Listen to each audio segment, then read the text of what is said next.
from Drive to Survive in Gate Essex. I'm here outside Herts County Council today.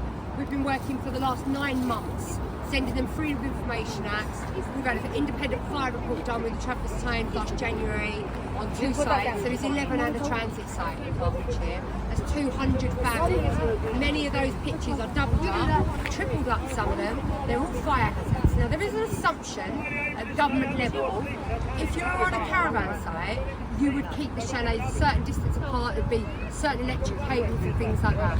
But there is an assumption that the county council will stick to that, so there's no legislation in place for government. So we need that to change for county councils. Every single site in Hertfordshire has got illegal cameras that are not under RIPA, which is the law and legislation needed to record people. Every single site is being harassed and humiliated on an individual basis, and they are being pushed into poverty by the Gypsy and Travel section. Electric is bought between Hertfordshire County Council and 2 other councils, and what they do is resupply it to the sites. This is just so wrong. Some people pay £150 to £200 a week on their electric. And the other thing is, their rents are coming out of that, their water costs are coming out, which are double what they would be anywhere else, and so the council earn a profit out of them. Another major issue is that people who are paying rent, they're being charged special charges. £50 sometimes per week. I know one family's paid £4,000. £4,000 in the last year. These special charges, when we queried them with Hertfordshire County Council, we were told them for electric needs. So we know that the fire report of Redbourne was undetermined. We know the independent fire report was changed at Redbourne by Hertfordshire County Council.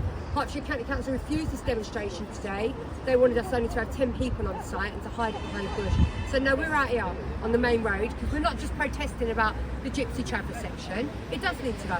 There isn't a section for anywhere else. They don't treat the residents fairly. We are registered ethnic minorities by law and legislation under the Equality Act of 2010. But also, this needs to be looked at on a wider basis. There's no insurance on any caravan site, gypsy caravan site in the country. That is racist. You know, when fire brigade or ambulance turn up to a caravan site, they stay outside until the police come.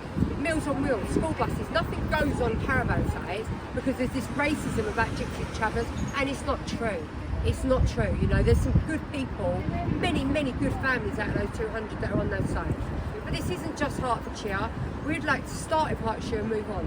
We've sent in 43 Freedom of Information requests separately. Not one has been answered by the County Council.